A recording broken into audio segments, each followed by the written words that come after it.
Okay, 1 to go.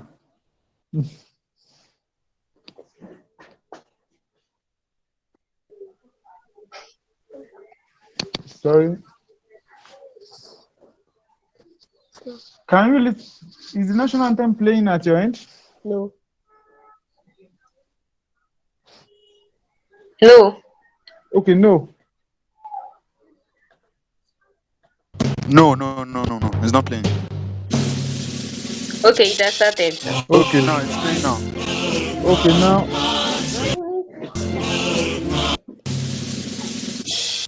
Okay. We'll start it now right away and join. 1, 2, 3.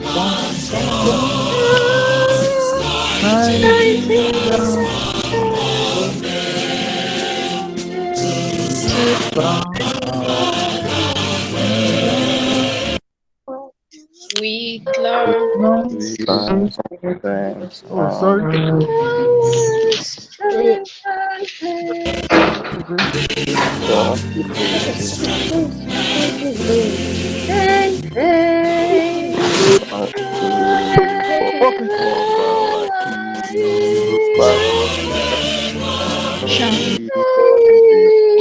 Apology. Let's start again, please. Okay. Sorry.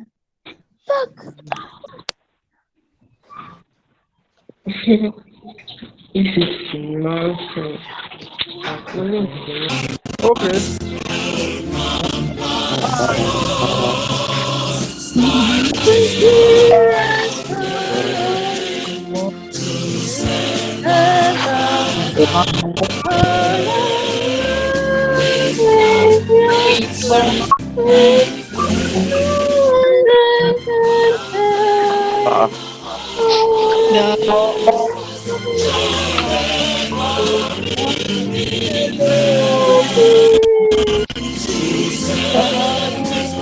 We are.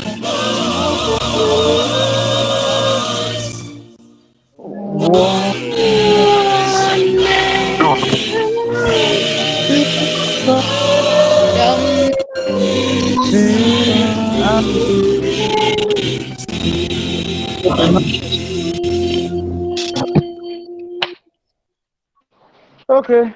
Thank you very much. That is the Nigerian national anthem. I welcome all of us to this morning meeting. And before we start, I'll first call on all of us to introduce ourselves once again, while the secretary will give us a report of what went on yesterday. So I will start from, I'll call it alphabetically order. Mr. Gola Festus. All right, good morning, everyone. My name is Festus Adigbola, and I'm the head of capacity building elect. Thank you. Thank you very much. Mr. Kazim. Okay, Dr. Jacob, Dr. Imai, if you can unmute yourself, please introduce yourself, sir.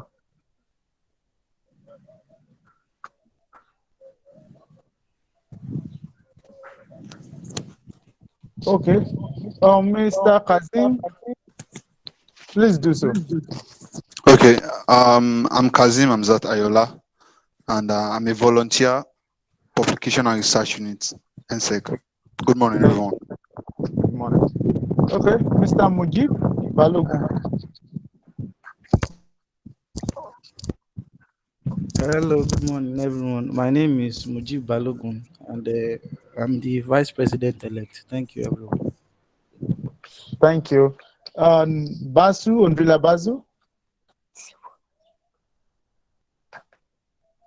Hello, everyone. I'm Oindrila from India. I am representing IFSA here. I am part of Indian Local Committee IFSA LCFRI and the former head of International Policy Commission in IFSA.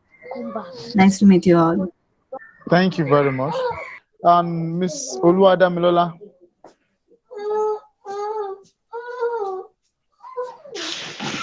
Good morning, everyone. I am Ogundiko Oluwadamilola, Head of Research and Publication Units. Thank you. Oyenike Oyejide. Good morning. My name is Oyenike Oyede.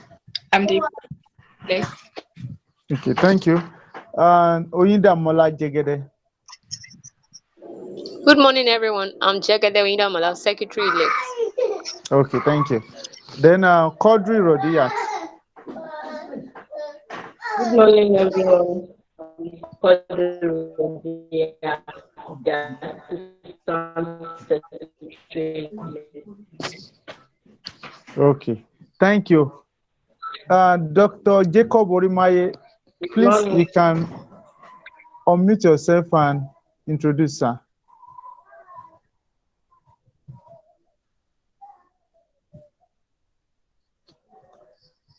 Dr. Orimaye, please unmute yourself.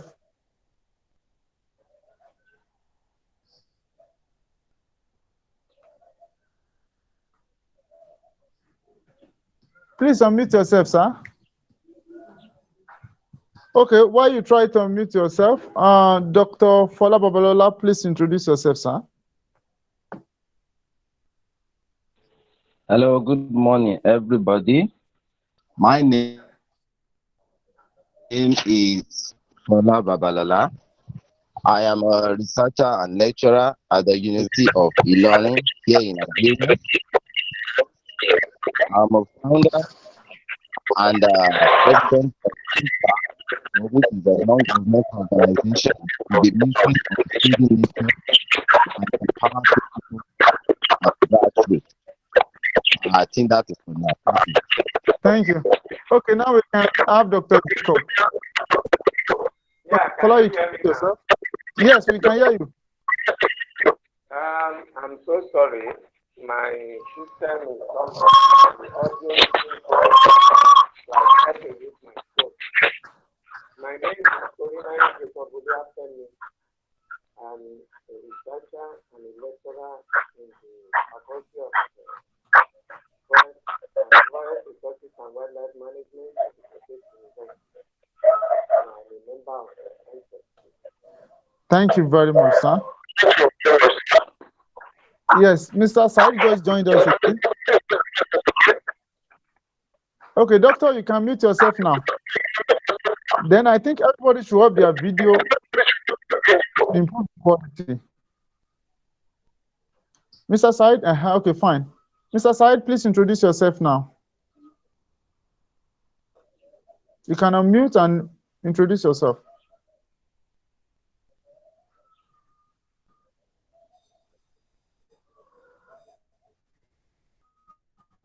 Okay, if we're unable to hear Mr. Said, Secretary, can you please give us an update of what happened yesterday? Good morning, everyone. Good morning.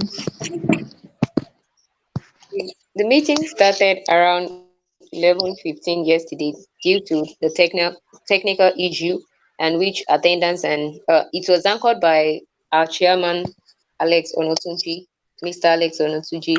The attendance and national anthem was taken. Then the welcome charge by our chairman, Mr. Alex Onotunji, and then we had the introduction we had by the convener, which stated how insects started in May stroke June 2015. After, oh no, it started in 2016 after the return from a conference in Ghana in 2015.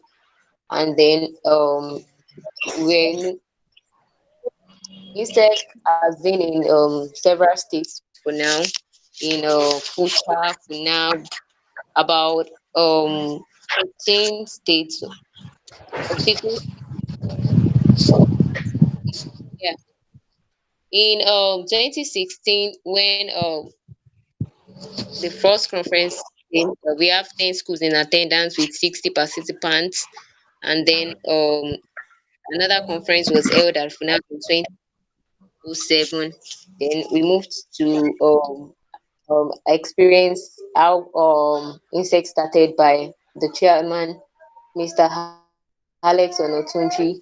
Then from there, we moved to second lecture, we moved to the lecture which was on leadership, and then the roles of leaders and different kind of leaders, and how leaders can be much more effective. And then we had a talk by Dr. Jacob Rimaye and also Dr. Fola Babalola. And then we had appreciation by the convener of NSEC, and then the announcement by our chairman, Alex Onotunchi. Then we had the pledge, and the meeting was rounded off.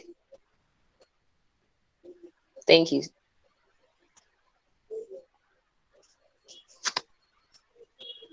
Can you hear me?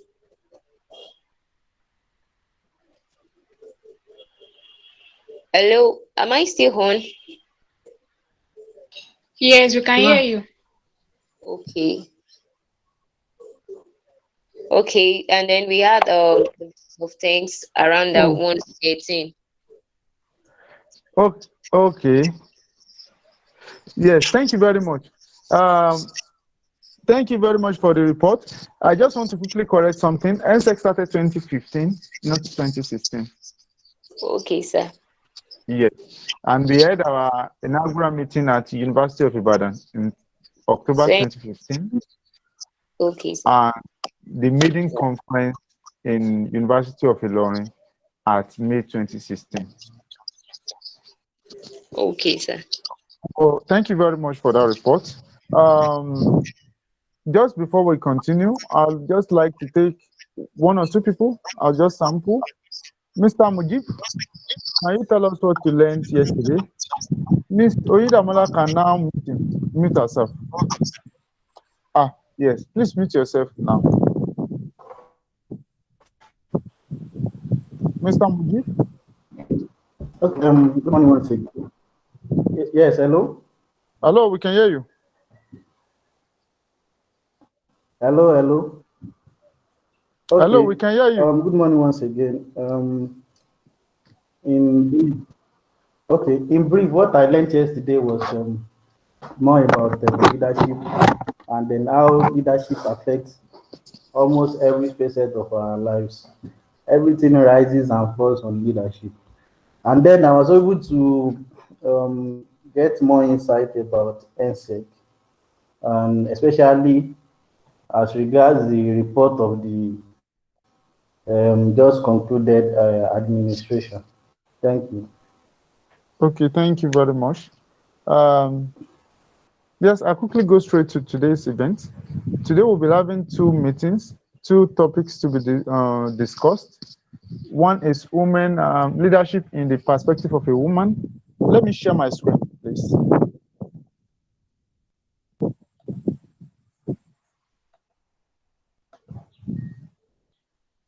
Okay.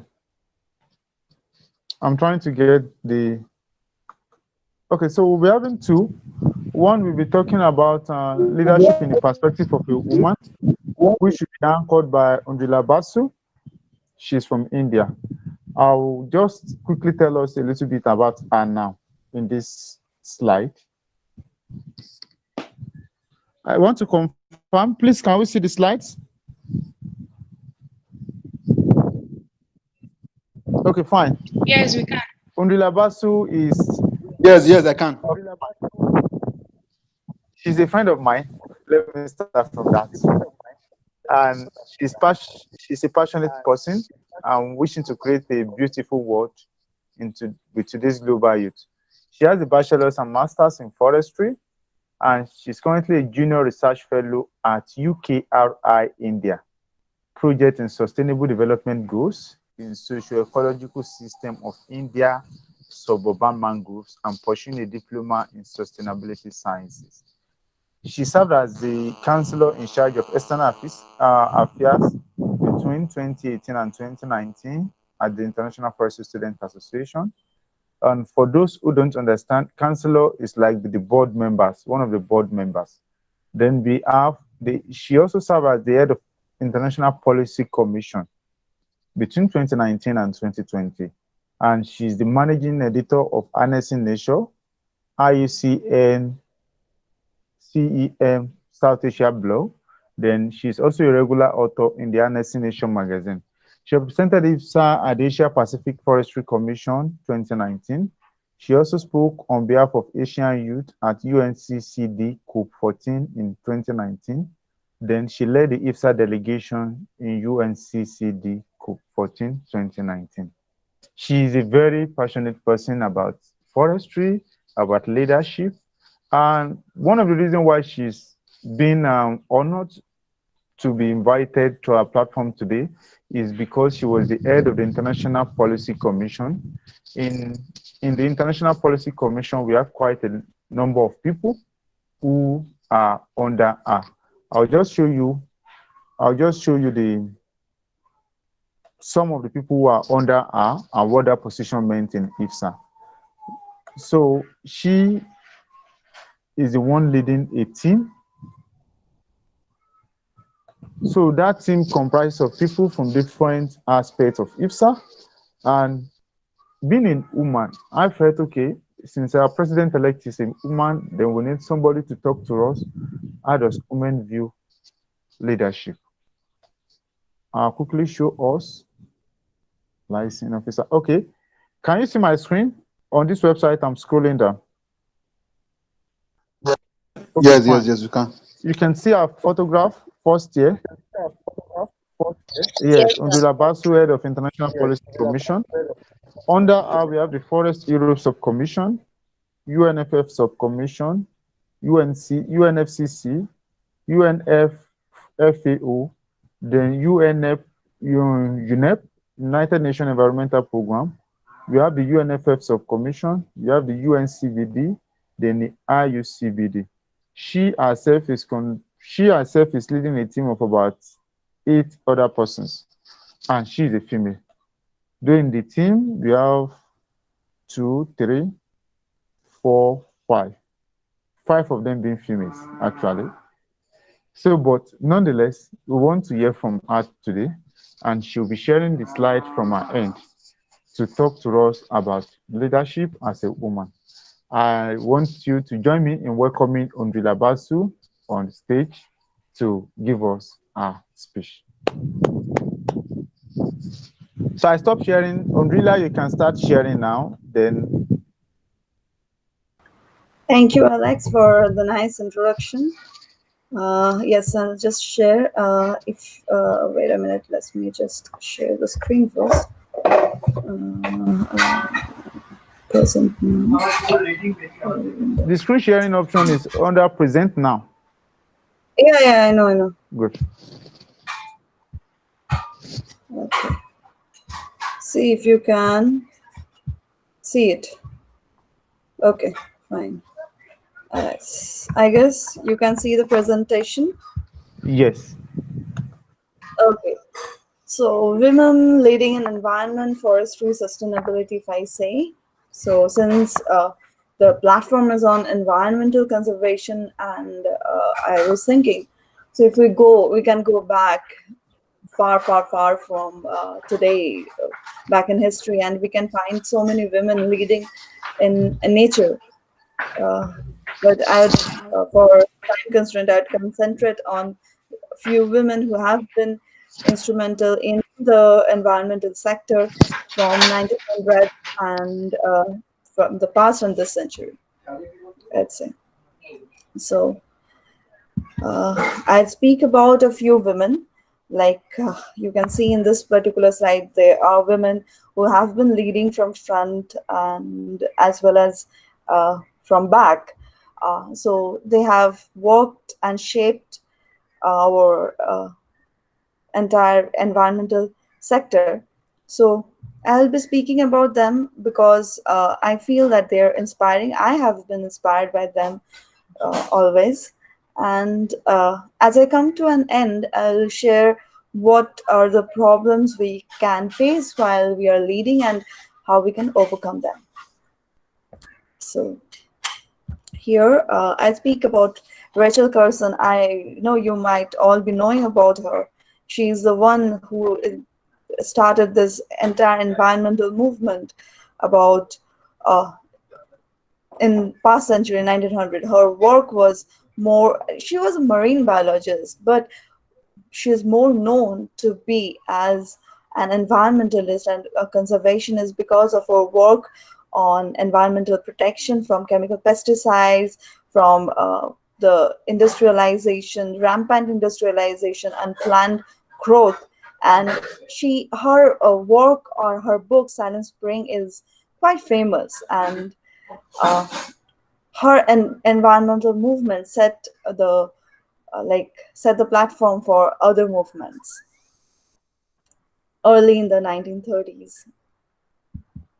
And I'll speak about this lady, or Dana Meadows. I read about her a few months back while I was researching on my topic, ecosystem services, and I came across a topic on her and researched on her and got so much inspired.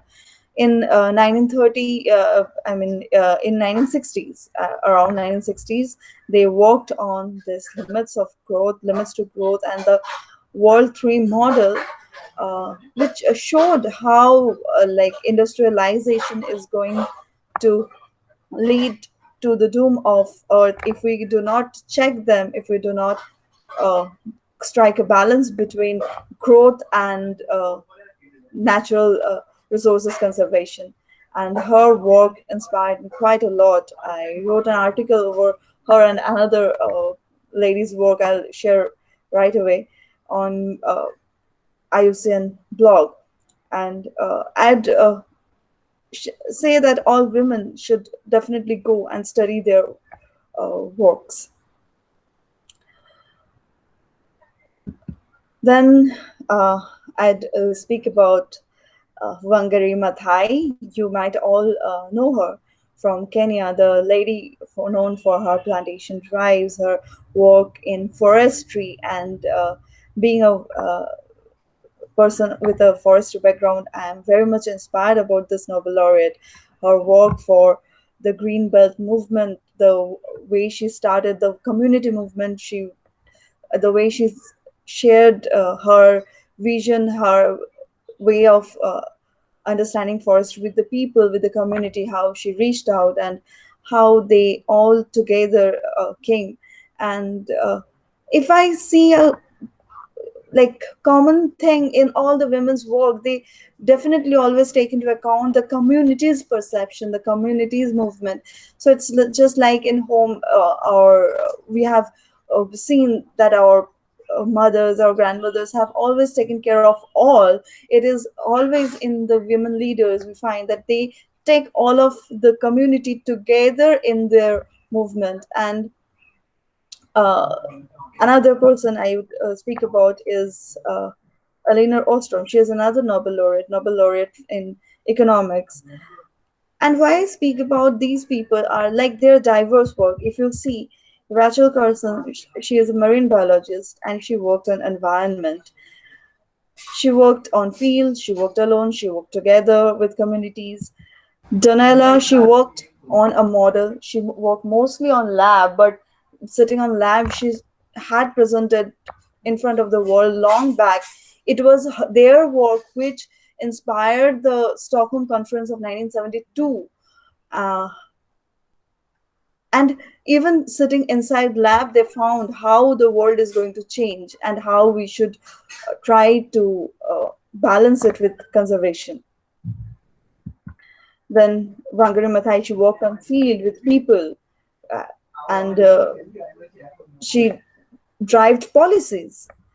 Then economist Ostrom, she is another person who worked with communities, not from very front in the political arena, but with communities, showing with her work, with a long work of decades to show how the common perception of tragedy of commons can actually be overcome by the governance of commons together. She worked in with people in Nepal, and she worked with people in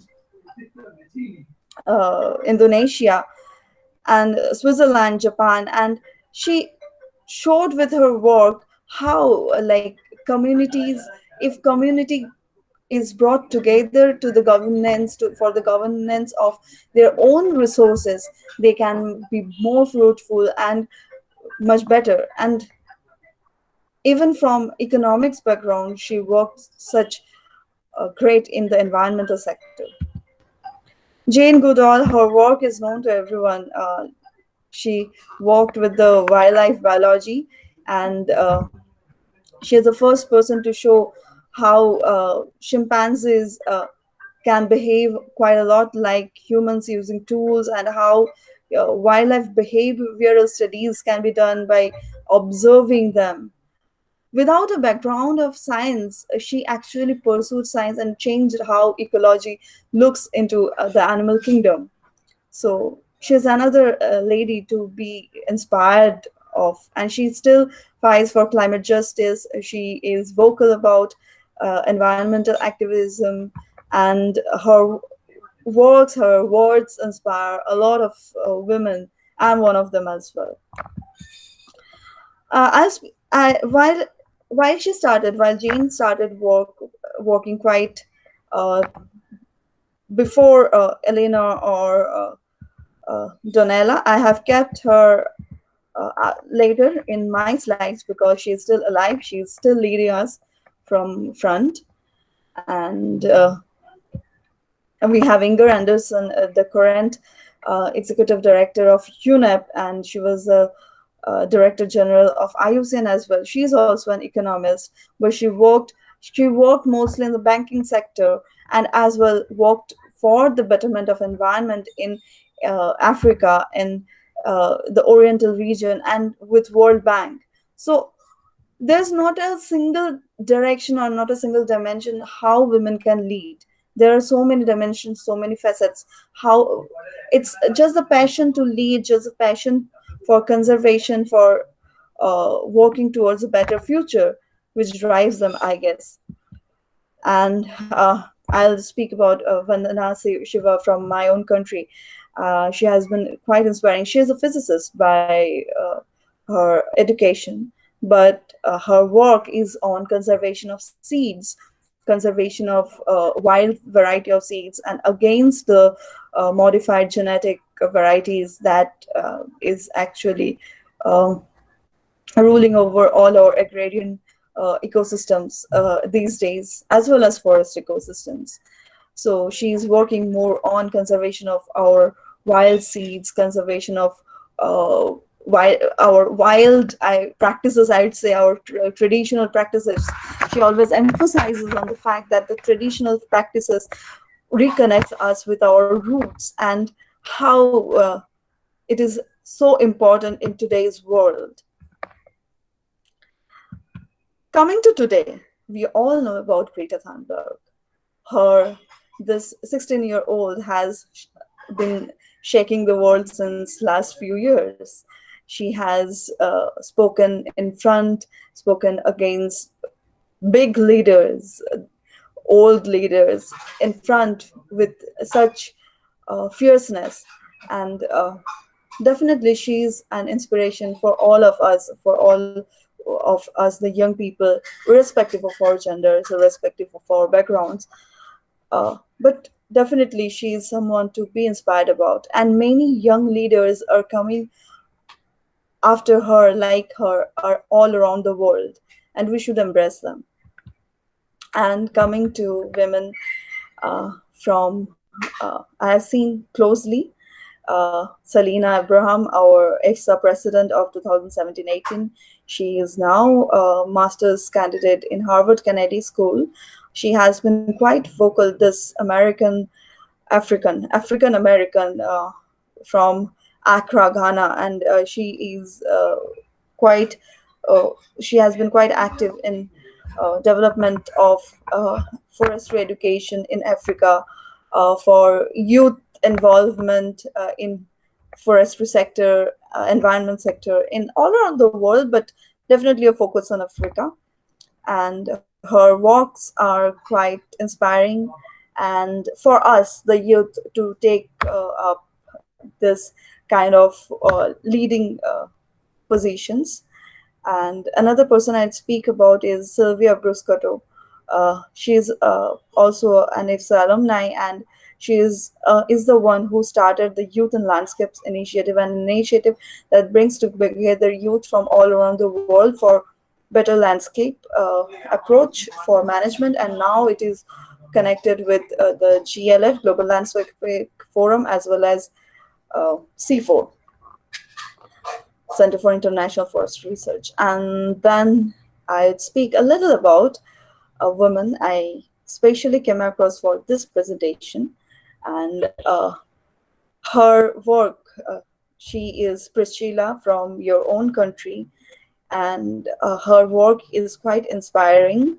She has faced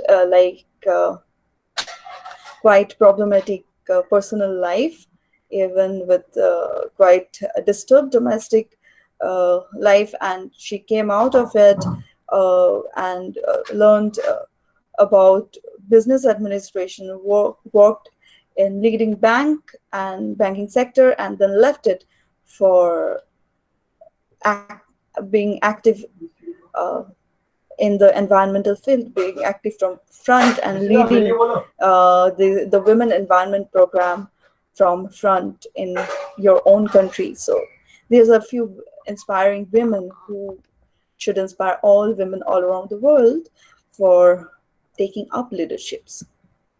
Now, uh, I do agree there are many problems that women face, and in current pandemic, many women who are working from home, who are students, are facing difficulties of many facets. But what I would focus in is even when women are facing difficulties, they have shown to grow out of the difficulties with their dedication, with their determination, with their discipline, with their perseverance, with their passion. And I feel this two D and I principles: dedication, determination, discipline, and gathering information for your goal, creating innovative ideas to achieve your goal, and getting involvement with people, with community to achieve your goal is so important. And inspiring everyone all around you, I feel that once women have been passionate about and have decided that yes, they would achieve that goal, there are very small things that can stop them. I mean, they become unstoppable. So uh, passion, perseverance, and dedication can definitely going to help you. And I feel that finally, as women leader, we should come in field, come on field, lead from front, and actually do it and show what we want to do, and do it with communities together. And if I have like all through my presentations, the women who have inspired me have always been very uh, like moving ahead together with the community. And I feel that it is only when we all women come together, support each other, not only women, all genders should come together and support each other, and women should always come together and support other women for leading, for being active in any activities, and helping each other rise, and like giving confidence to each other. And we would definitely have a better society if we really support each other, live for each other, and not just think about leading and get being worried about it, but actually come and take the uh, challenge and do it. uh, I'd love to answer if there are some questions, and I'd love to share the slide as well. I'd also add links from where I learned about these women and their works. So I guess that's it. And about me, I have been given a very nice introduction. I'd add to it. I have worked closely with women in Sundarbans. I mean, not only women. I have worked for society in Sundarbans. I worked for my own studies, and as well as learned a lot from those people in Sundarban. I have learned from women from these mangroves of India, and not only Sundarban but also from different parts of Indian forests, and I have seen that the women I have spoken about are known worldwide, but the women I have met during my field works, the women I have met during my excursions, they're no less than them. They are they live a challenging life yet lead the forestry sector from front. I have met women who entirely the women group protects the forest from smugglers. I have met women who protect the forest, who manage the forest and also manage their agroforestry systems. I have seen women raising plantations for forest department as well as raising plantation for protection of their own forest land, own forest community. And these women are no less inspiring. And I feel that you'd also see so many women around you when you go in field works, when you go to excursions, in your education, and you'd be inspired about them, by them. Thank you. Undrila, I really appreciate. You can stop sharing from your end. Yes, I guess I have stopped sharing, or Okay, I'm still yes. sharing. Okay, Yes, fine. done. Yes, I'll just quickly play a video, then we'll come back to discussion. You mentioned Wangari Maathai, so I'll play a video of us. Let me put it in full screen before I play. Can you see my screen, everybody? Yes. Yes. Okay, fine.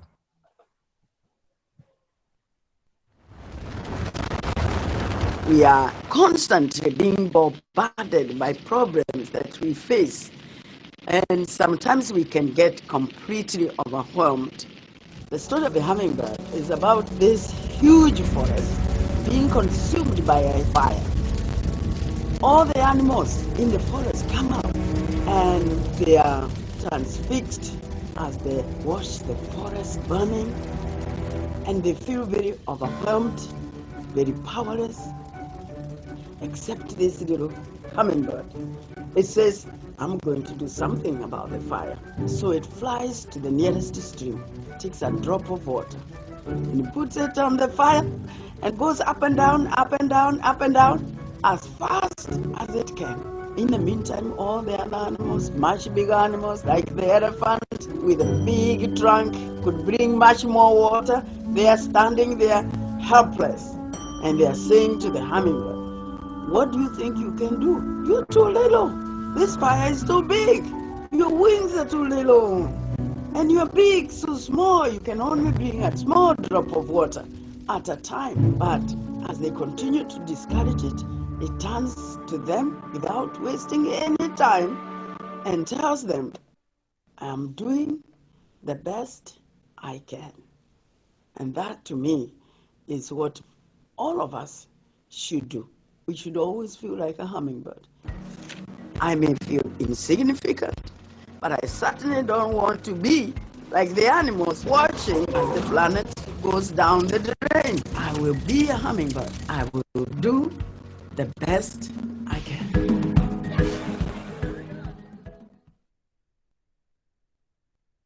Thank you, everybody, for the short movie. I'm not going to play another one. Yes. Let me stop the presentation. Okay, fine. Good. I want to welcome, before I welcome discussions and comments and questions from others, I'll quickly bring back Undrila. Undrila, Yes, please unmute I'm yourself. there. Yes, thank Yes, you. I'm there. Can you tell us a bit about what it takes for you to lead the leadership in IPSA, in the IPC?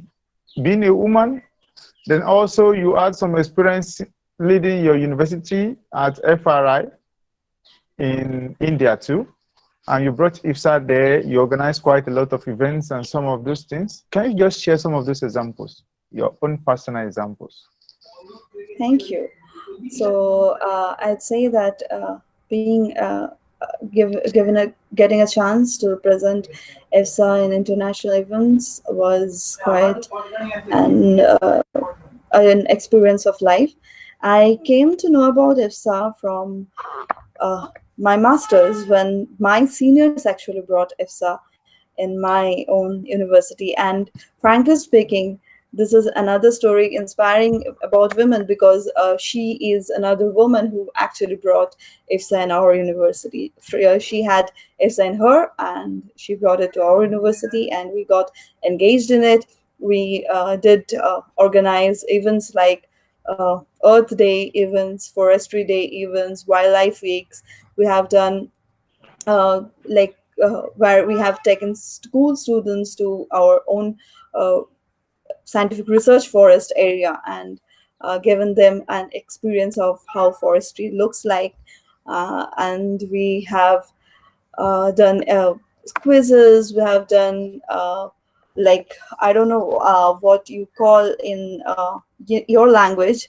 We call street plays in here as snooker, where I studied, and we did a lot of street plays inspiring people in FRI, nearby FRI, where I studied my masters, about the environmental events, making them a little bit aware and concerned about how our behaviors, our little behaviors, actually impact and how we can do better. And coming to IFSA, I got an opportunity to be an external official in IFSA from an open call in 2019, early 2019. And it was a great experience to work with the IFSA board. And I have felt in IFSA, the women lead from front. During our 2018-2019, there were around 46% of IFSA officials who were women. And even right now, the IFSA officials who are women are leading quite a lot of projects. Most projects are conceptualized by women. And definitely, there are men who are doing leading works in IFSA. It's like an equal thing I've found in this organization. I have been, not ever felt like I am a woman in an organization in case of IFSA. I have never felt that. And in my university too, it was us quite leading from front. I share my experience about IFSA's event in Asia Pacific Forestry Week, where we went in Korea in 2019. And there, our lead was a woman, GI. She is the internal counselor of IFSA this year, the just year past one, and she was the lead. She was leading our delegation, and we were four women officials there, uh, Ji, me, Karen, and Jillian. And everywhere it was our women group who were appreciated, and we found so many other women leading in events. And I have always felt support from the women who have been in my field, who are leading from front, helping us grow as young women researchers, as young women activists. Not only in IFSA, in IUCN, where I work as a commissioner in the IUCN Commission on Ecosystem Management South Asia. The current chair is a woman. She is a scientist, leading scientist from India in the environmental sector. And she has always inspired me. She has always helped me learn new skills, new techniques, and helped me grow, given me opportunity. And I really have felt the homely environment women create in the different organizations. In IFSA, we have so many women supporting each other. In IUCN also have felt women supporting each other. And uh, I really feel blessed that I have always had got the opportunity to work with such women leaders who has inspired me. And that's all I can say about EFSA at the moment with Undrila. our perception. Yeah. Yes, thank you very much, Undrila. So that I don't take much of our time, please, I'd like to ask the audience, does anybody have a question? Um, okay, I think I called from random. Oluwadam Lola Christina, what have you learned so far, or what questions do you have?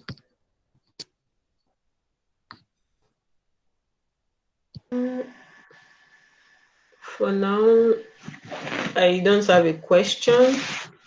For now, the only thing I know is okay, we should always aspire to be a better version of whatever we are now, and we should take any position given to us.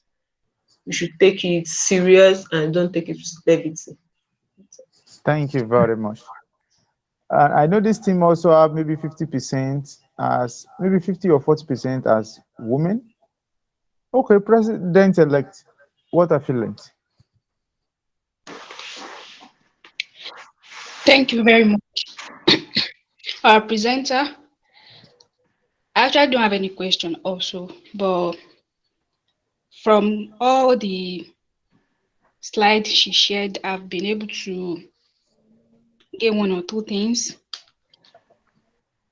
Like I've been able to know how to do my best in everything and be determined and disciplined. Thank you. Thank you very much. Uh, um, okay. Plus, does anybody have a question before we move to the next presentation? Okay. Just submit your question.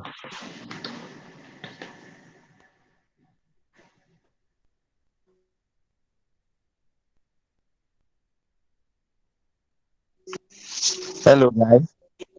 Can you hear me? This is Babalola. Yes, we can hear you now. Hello, can you hear me? We can hear you, sir. I can hear you, sir. Okay. And okay, thank you so much. So, what I just want to quickly contribute is I want to appreciate Oinda for the presentation, but I think the angle that this presentation is coming on board is just to address the issue of women being at the forefront of any organization, women being in the leadership of any organization. And if I can understand very well, is because we are having a lady in the forefront of NSEC, this uh, executive. That is the reason why this presentation is scheduled. And if a woman is in the place of leadership, is there any challenge you can face by leading the men? What are the issues that you will likely encounter by leading the men? Is there any inferiority or superiority complex that may arise in the process of leading the men? And I've been in a position whereby the woman, a lady was made president and I was made the vice president. If I'm to vice woman, how will I observe her decision? Am I, as a man, submissive to her decision or to her request or to her to her giving me assignment? These are the things that I think we need to fix on. In this NSEC, if the lady that have just been elected as the president-elect, if she assigns us role, if she gives us assignment men under her, what are you, are you going to look at her as a woman or as a lady, as inferior to you? Are we going to carry on this so-called man ego in trying to respect, in trying to respond to our decision or to our assignment or to the task given to us as men under her? Please, this new executive, you have to think outside the box, and those men under the new president have to just pocket your egg and work with her with all your mind, with all your strength, with all your egg. Don't see her as a lady in front of you, but see her as a leader leading this team and give her all the maximum support should need. Thank you. Thank you very much, Dr. Fola, for that contribution. And we really appreciate. And this is the main essence why we have brought this meeting. Um, okay, I think so that Undrila can respond to that. Undrila, in short, what are the challenges you face in leadership as a woman? Uh, Thank you, Alex. Thank you, Dr. Uh, I appreciate the point you raised. I mean, yes, personally, I feel rather than being a woman leading, the challenges I have faced is because of being a young leader and uh, and speaking about inferiority complex in case of men. I don't know that might be a man can better answer who are around me. Uh, I didn't feel it maybe because I didn't want to feel it, but there might have been. Definitely, there might have been. There are cases where even women are not supportive towards women. And there were challenges where there were situations where I have faced that I am not being supported by my own people, I am not being supported by my own teammates. But for me, those were challenges. I have taken them as challenges rather than constraints to my growth. And I feel that this approach has helped me that I could move beyond that kind sort of vision, and I could create an environment where everyone supports everyone, irrespective of their gender, their age. And I could create an environment in my own local committee where seniors support the juniors, and I have my juniors who have surpassed me in international front, who are UN representatives of I have some juniors who have attended UN events more than me, who have spoken there, and also representing uh, India, representing our LC. And the most important thing I felt as a woman that I didn't try to restrict their growth so that I can grow. And because I always have been supported by my uh, seniors, women seniors, women leaders, and as a gratitude towards them, I have always tried to support and lift others and help others so that they can grow. It doesn't make me feel anything less if some other my juniors grow better than me. I feel rather proud that I could give them the opportunity which I didn't have during my bachelor's and my master's. So yes, I look at life in this way. So it might affect me differently, but I know many people get affected because of this kind of reservations, or this kind of mindsets in family, in uh, educational structure. I also have faced at different times, but I feel that if I continuously think about those limitations, it would actually limit my growth. And I have taken them as learning opportunities, and have tried how what mindset this person in front of me might have been, that who is they are thinking in this way.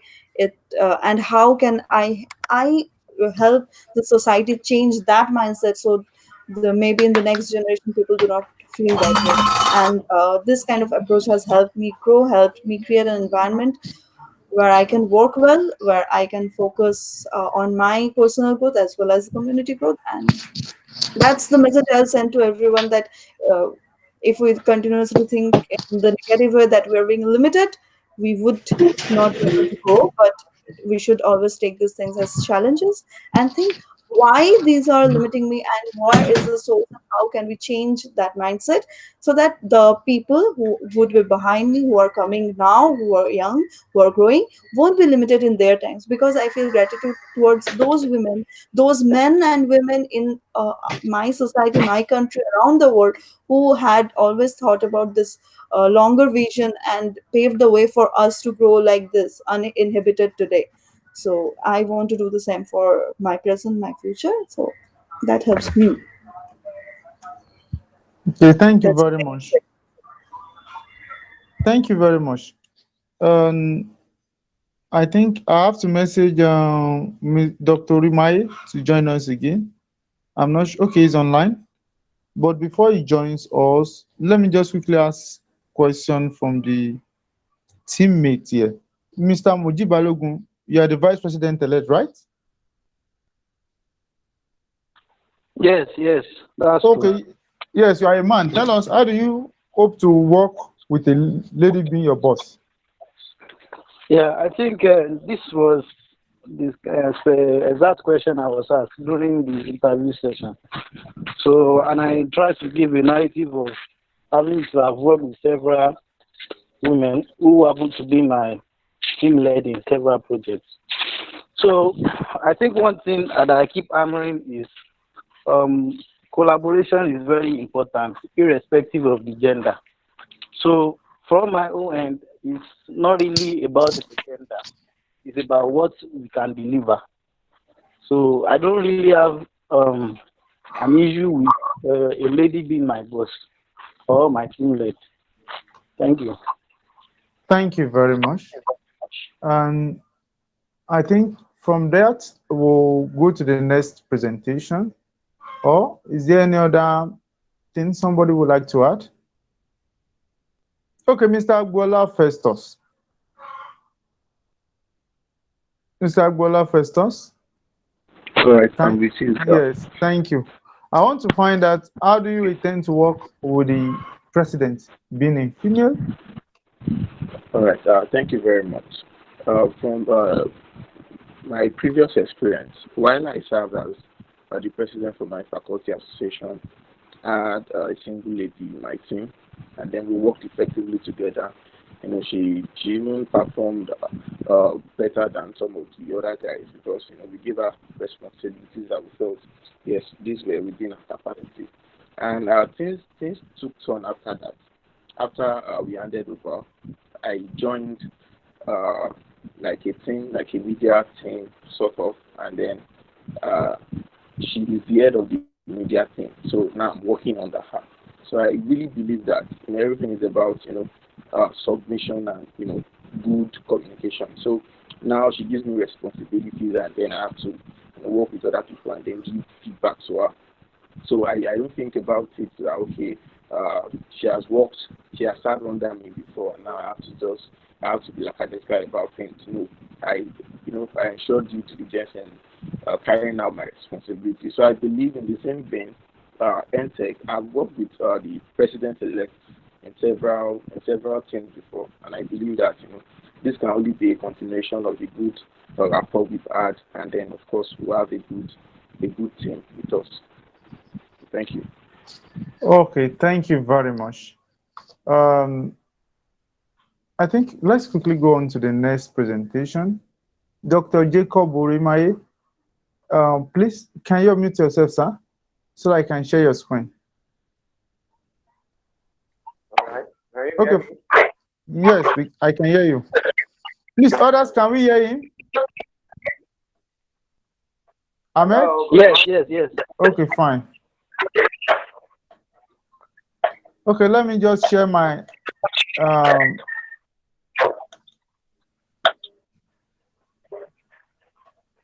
share the slide now. Okay, is the PowerPoint showing? Good. Let me slide it now. Thank you, Before, Alex. yes, before you continue, I'll quickly introduce you. Right.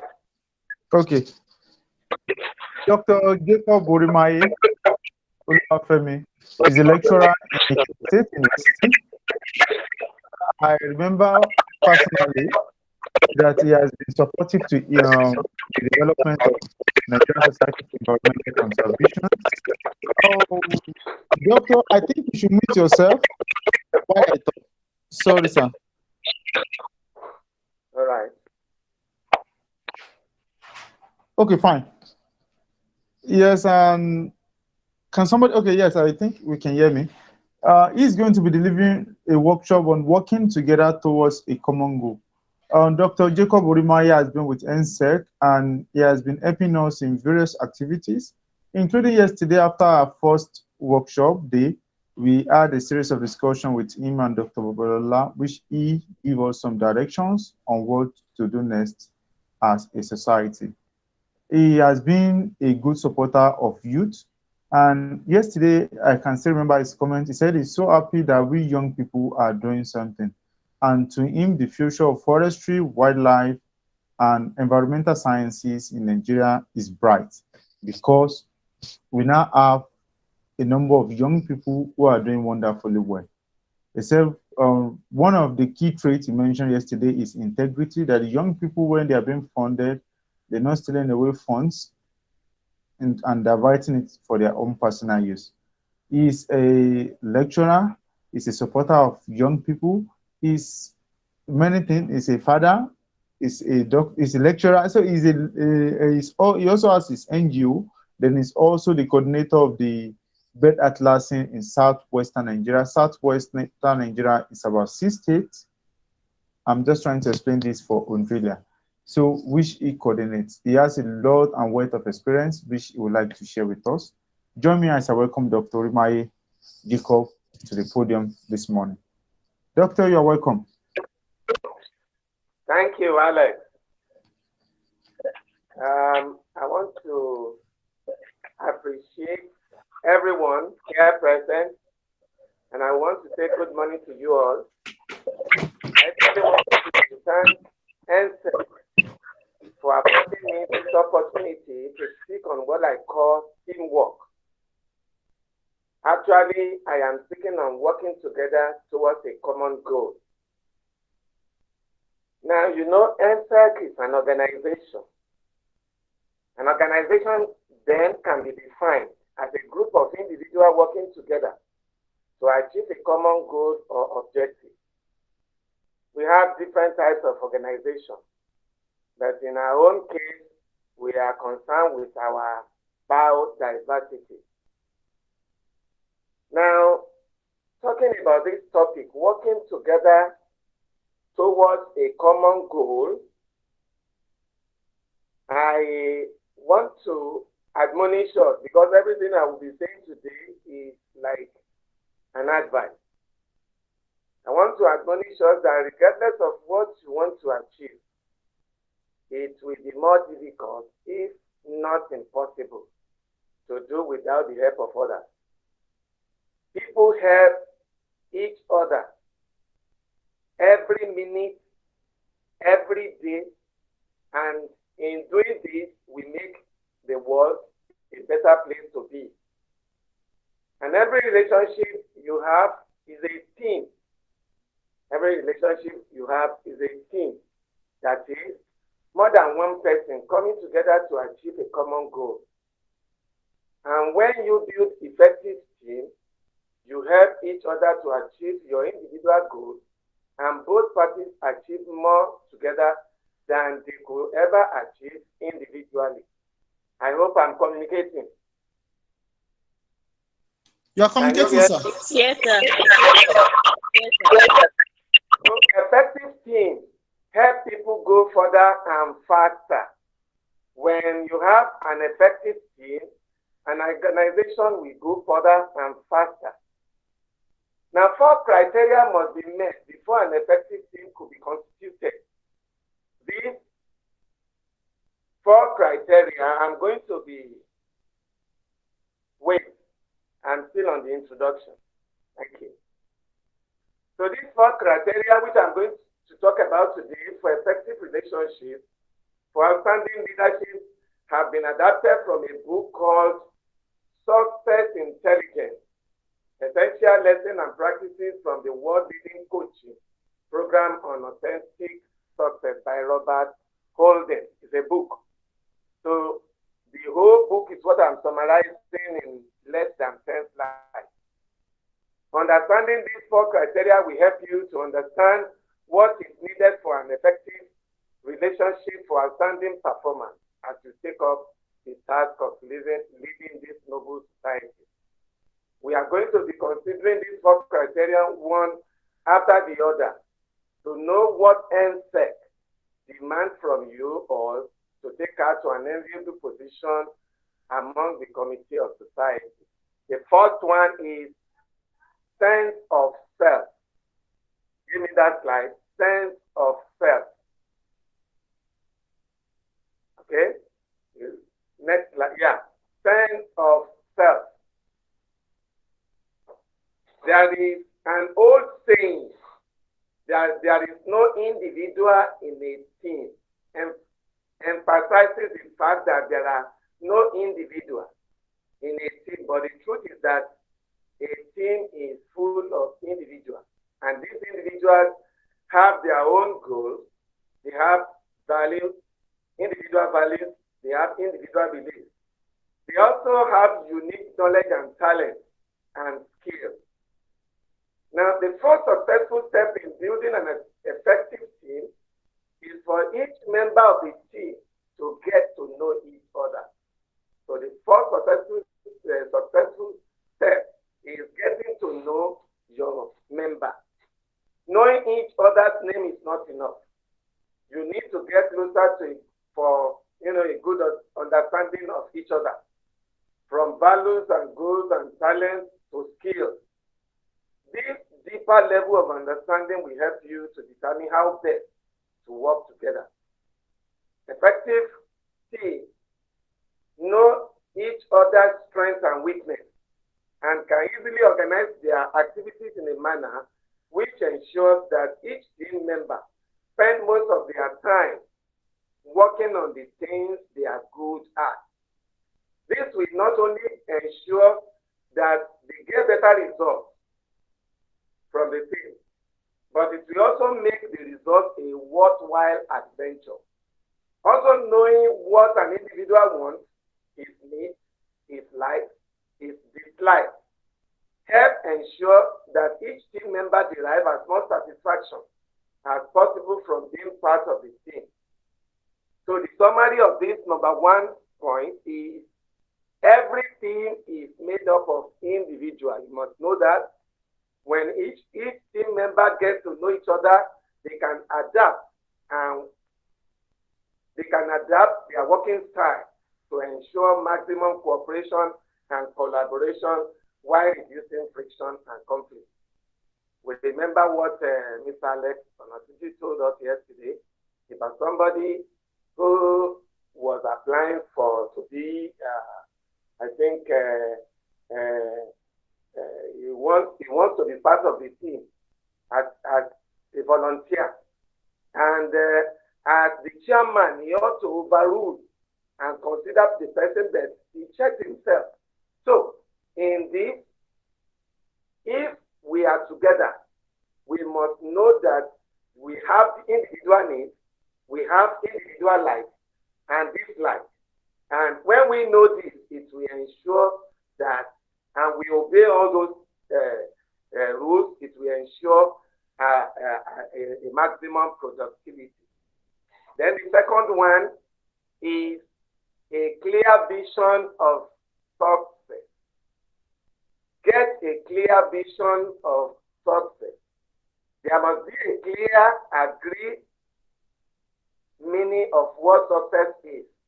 What do I mean by that?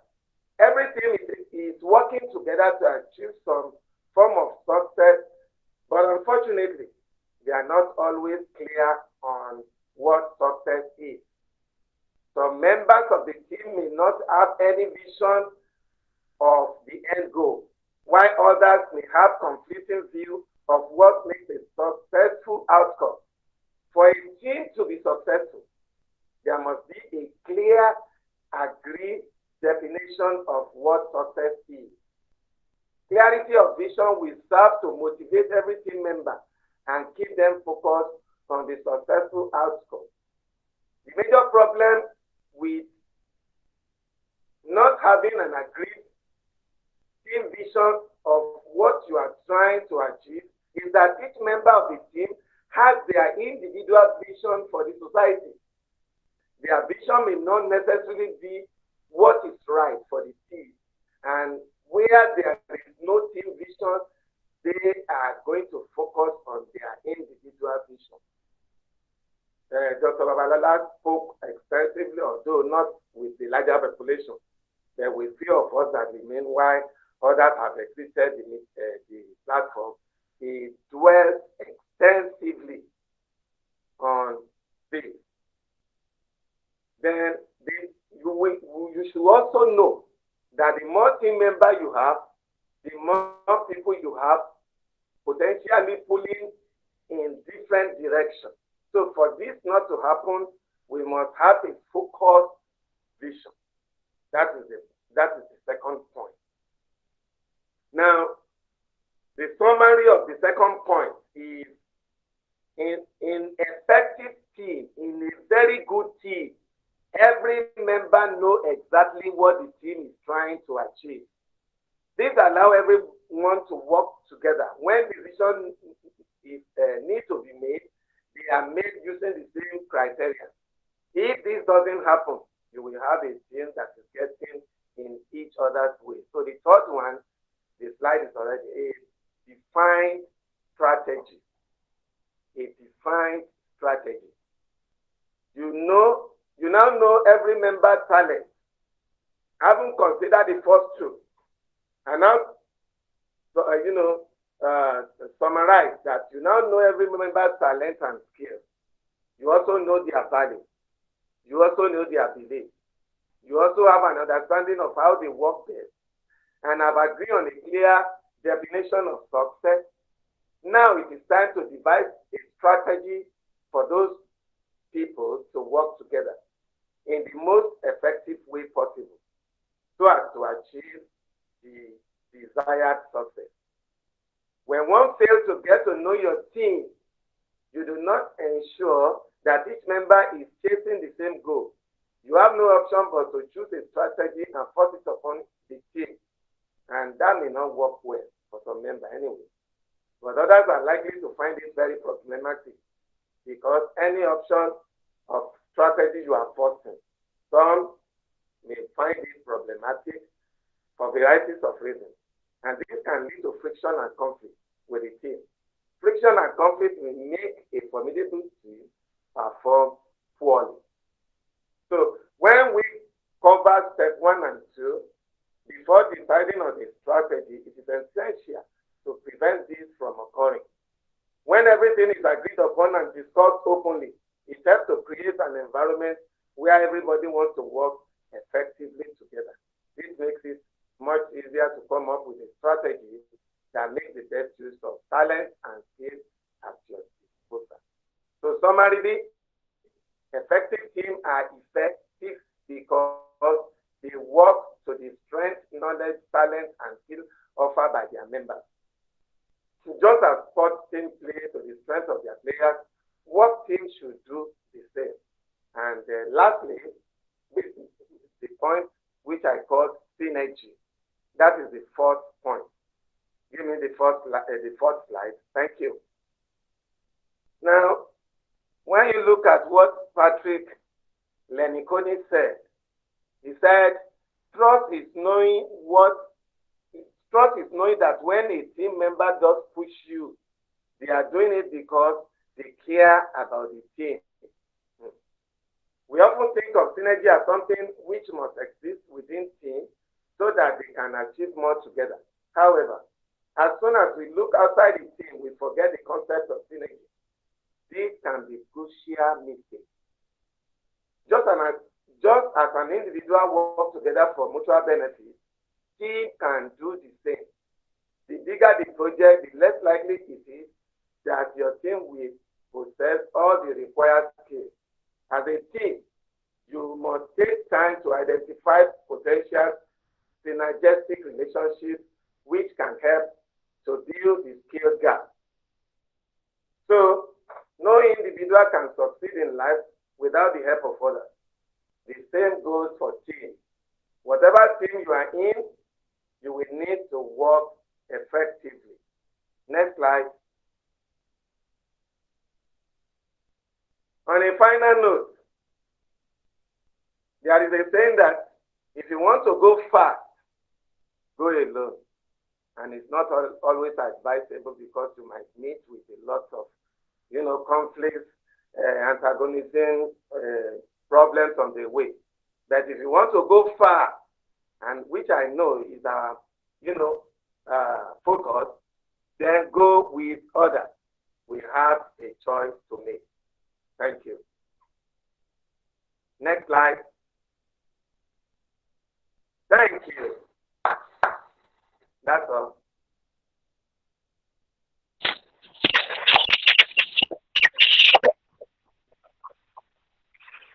Thank you very much, Doctor. We really appreciate this. Can we hear me, please? Yes. Yes, we Okay, can. good. We can.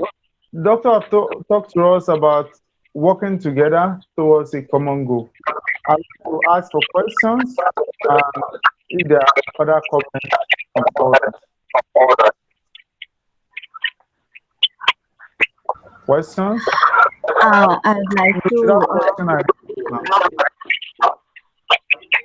I want this as better as possible. Okay, Doctor, can you mute first? Can I what? Mute. Okay. Yes, sir. Okay, thank you. I will have to take, everybody has to say something, I guess. And in this case, I will have to start from the secretary. You have already unmuted yourself. Oyindamola, please say something. Yes, sir. So what have you learned from the presentation of Prof? Okay, sir. Thank you very much, sir. I've actually learned a lot in through the presentation about a team, getting to know each other's skills and talents, in which that's what we can work with, and then after knowing each other's skills and talents, which may be different, then we can and then define a strategy to work to get the goals and then synergize the strategies. Okay, thank you. I'll call the next person. Okay, I'll have to fall back on you, President-elect. Miss Oluwadamilola.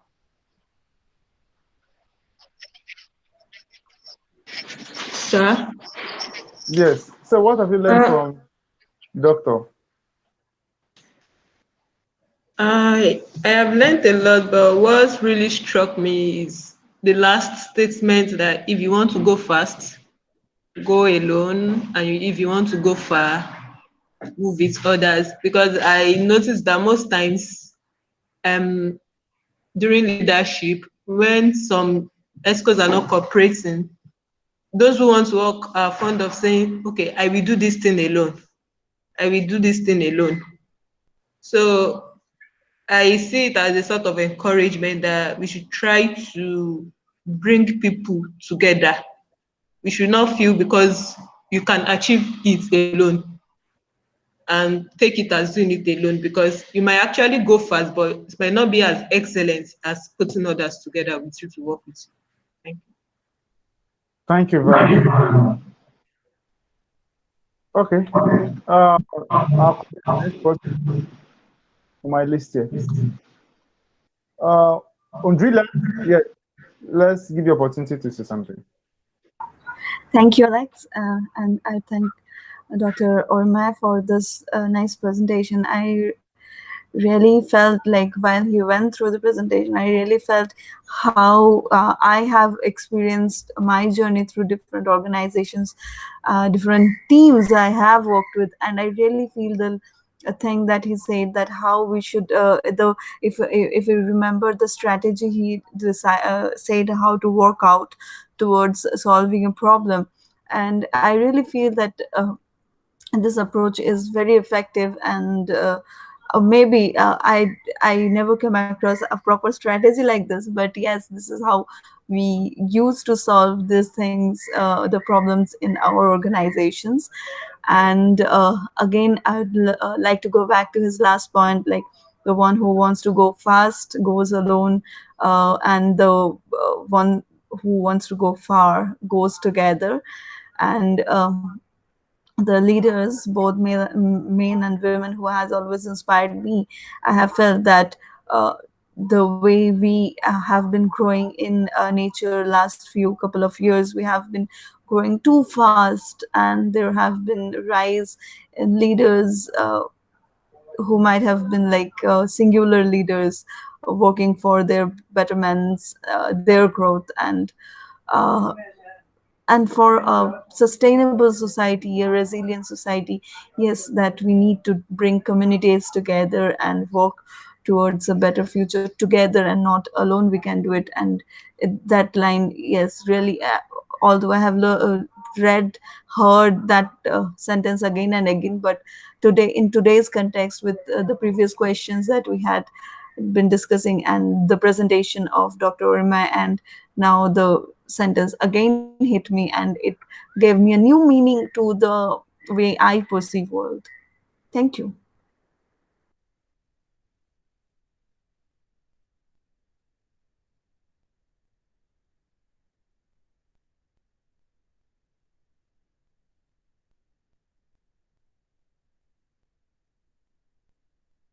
Alex,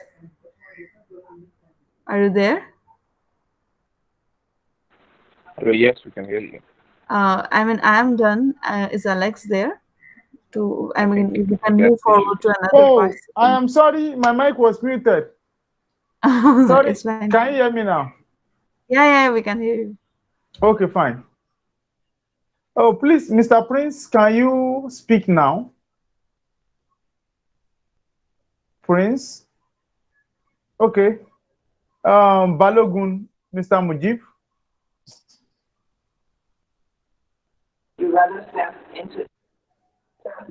Yeah. Hello. Huh? Yeah. From the presentation Dr. Rima just gave, I've been able to just observe and learn one or two things. Most importantly, the need to first come together, understand the skills and talent within the team, and the need to synergize, strategize together to achieve the common goal. And the last part of the presentation, I think it's a vital component that I believe should be incorporated in anything. To to go far, it is important to go together. Thank you. Thank you very much.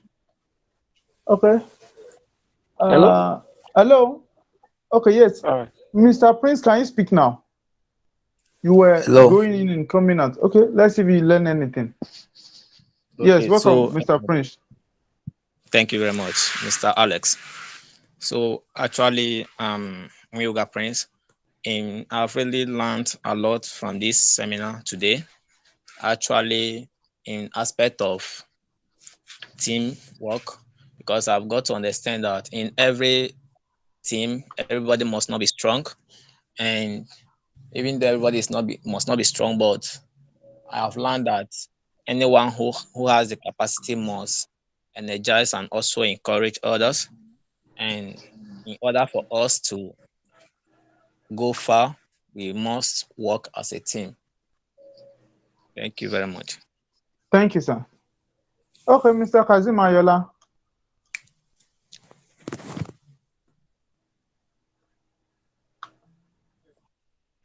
Yes, I would like to start from saying thank you for this platform, for those that made this platform possible. And over the years, I've been through a lot, and to talk about the presentation Mr. Jacob Orimade gave, I must say thank you for everything he said, and Dr. I learned one Remind. or two things. Probably, it's Orimade. Thank you. So it's presentation about leadership, that we should try and collaborate with people to achieve a desired result. And I've not been through any of that before, but I've been doing almost everything alone.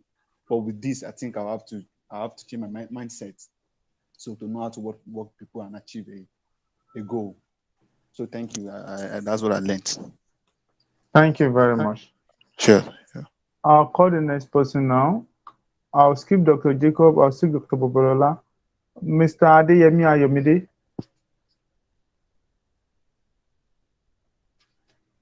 Mr. Adeyemi Ayomide, can you speak now? Okay. Mr. Agbola Festus. Adegbola Festus. All right. Thank you for getting correctly this time. All right. From the presentation, I understood that coming together with different uniqueness and with individual uniqueness and different capabilities and abilities, all we have to do is to be able to identify each of these gifts and abilities that we have, and then work together. We form a very good bond, such that we'll be able to cover up for the weaknesses that we may have. Of course, we may not come together and be an individual fantastic 6 or fantastic 7. Of course, the ability to be able to coordinate and have a very strong bond will help us to be able to outweigh some of the weaknesses that some team members may have, and then be able to actualize the goal and then get the objective of which we have come together. Okay. Thank you very much. I now go to the president-elect before I come back to our founding president. President-elect. Thank you so much for the presentation, Dr. Orimaye. I was able to gain insights on how to work together to achieve a common goal by getting to know each other, get to know the skills each person possessed, the strengths, the weakness, in order to collaborate and work together. Then we have to have a clear vision of what we want to do so that we'll be able to have a defined strategy on how to carry it out so that we have a good output at the end of everything. Thank you. Thank you very much. Okay, our founding president, Mr. Akande Ahmed, can you kindly contribute something short? Thank you, Alex. Thank you so much, Dr. Rimaye. We really do appreciate it. So just to add to what everybody has said, I think everybody has said a lot. And I will wrap it up. So with the new executive, let's live by the mantra of the last statement of Dr. Rimaye. So if you want to move fast, just move alone. And if you want to move far, let everybody move together. The president work with the executive so we can move far. So if you work alone, we move fast, of course. You do some stuff, do programs and everything, but that might end there. And work with everybody, and the executives should work with the presidency, especially because of the gender issue.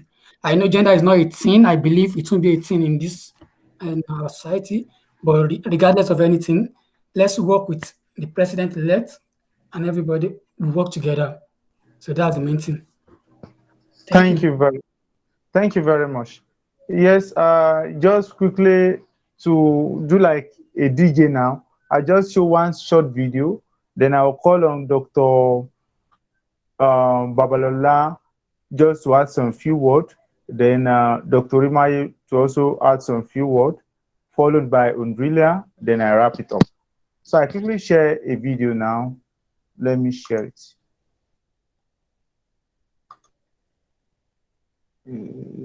5 reasons. Yes, share. Okay, fine. Let me put it in. Can we see my screen? Can we see my screen? Yes, sir. Yes. Okay, fine. Teamwork is essential in any organization. Teamwork creates a smoother and looser structure by developing a friendly environment where leaders are not trying to be bosses, but rather work together with members as a team. This helps build strong bonds between the members. Teamwork encourages flexibility, since by working and communicating together, teams enable different perspectives to be considered and thus allow the business to respond to change faster. Teamwork enhances problem solving by combining different solutions, abilities, and talents into one big productive unit, and allows new ideas to flourish and goals to be achieved faster.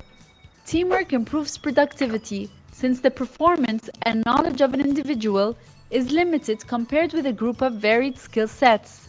Teamwork motivates the workforce and creates a healthy environment between the team members, as which is essential given that most people spend time with their colleagues more than they do with their friends. Smart leaders encourage good teamwork and give teams the authority to take decisions based on what they see is right. Smart individuals learn how to work well within a team, since that is becoming more and more important in all fields of work.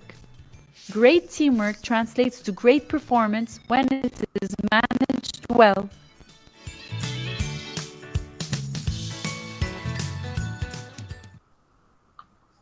Thank you very much.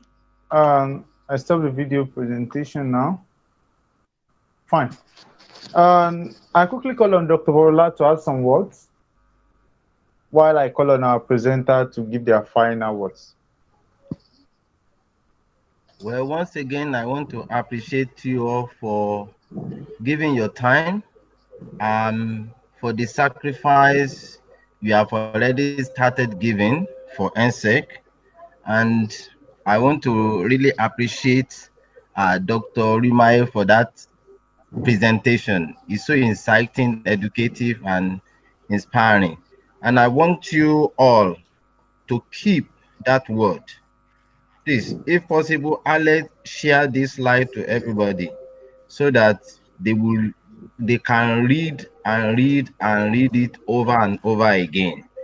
It's always good like this. I've been involved in many executive association group of people that they normally start excellently like this, but along the line, tempo seems to be going down, and we need to be constantly reminding ourselves where we started from so that we'll be able to know where we are going to. Yeah, I like the quote that everybody has been quoting, what Dr. Orimae gave to us. If you want to move very far, yes, move alone. But if you really want to achieve a lot, you have to move with a group of people. It is fine because I've been involved in both sides of the coin. I've been involved in an executive whereby I found only myself moving, and I have to just move. But along the line, I knew the consequences, I knew the repercussion, I knew what I've been able to achieve. I've been involved in a group of people where we all move together and how we have been able to achieve a lot, even up to today. So I know what we are talking about, but as a group now, you have heard that. Are you going to move together? Is this something you have decided to do? Is this something that you know you can abide with up to the end of your tenure? That is a food for thought. But I want to encourage you that we move together, work together to achieve a lot for yourself in this executive. Once again, I wish you success and wait for my presentation in 2 days' time. We will talk more on that. Thank you so much. Oh, thank you, doctor. It's no more 2 days' time, it's tomorrow. Oh, okay. it's even tomorrow. I was thinking 2 days' time. All right, then, no problem. Yes. It's tomorrow. Undrila Basu, now, any final words based on your topic? Yeah, I'd like to say one sentence to sum it how like I know there's a president elect who is a woman and who has to lead, and there are others who would be her teammates.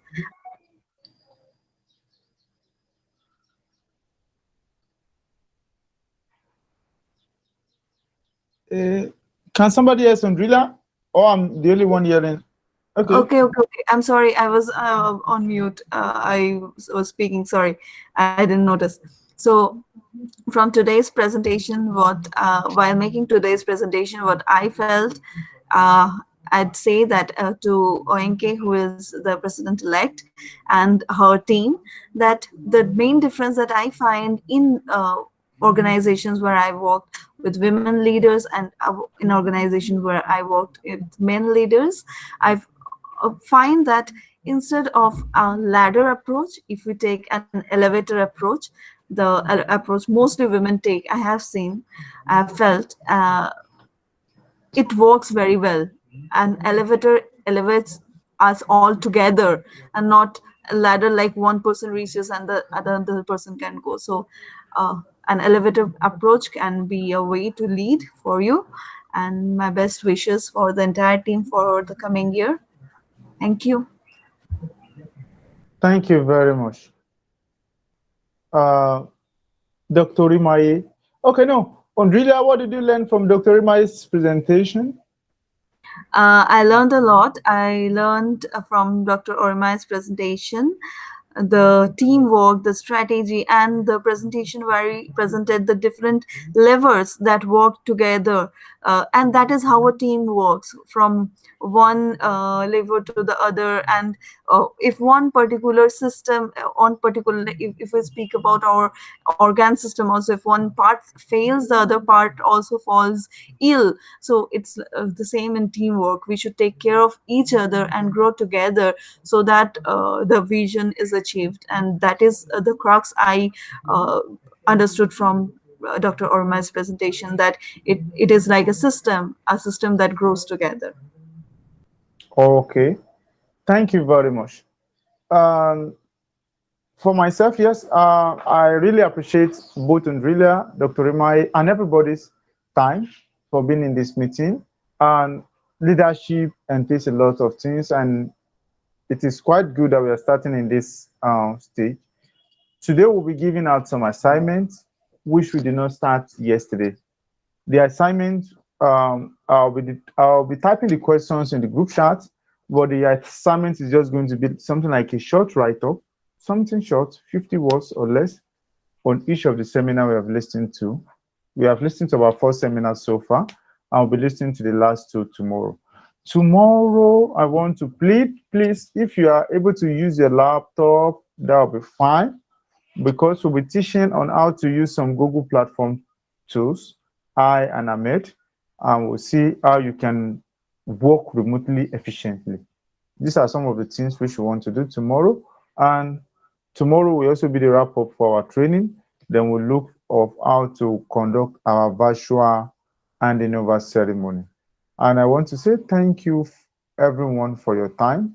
I will call on before we have the Nigeria pledge, I'll also share that. Before we have the Nigeria pledge as a closing, I will call on the president-elect to thank for our closing remarks. Okay, thank you very much, our presenter, Dr. Jacob Rimaye and Ondrila Basu. And Mr. Chairman, I also want to thank you for your time and everything. And I also want to thank everybody for making it here for the meeting. I wish us the best. Thank you. Thank you very much. We quickly go to our national pledge. For Ondrila's sake, I will have to share the screen again and share the YouTube video. I hope I'm playing the right video. It is fine, Alex, if you sing as well. Yesterday, yeah. I'm coming. Let's see if it is right video. I pledge to Nigeria, my country. So goes the opening lines of the 6-line national pledge of Nigeria. Today, not a few, with their hearts being. Sorry, this is an advert. Okay, we take the national pledge together. 1, 2. I pledge to Nigeria, my country. Please, my country. With faithful, honest, and honest, to serve Nigeria with all strength, to defend identity and glory. Honor and glory. So, Honor and glory. So help me God. Thank you. Please don't forget to Amen. follow us on social media. It's very important. Yes. Yes.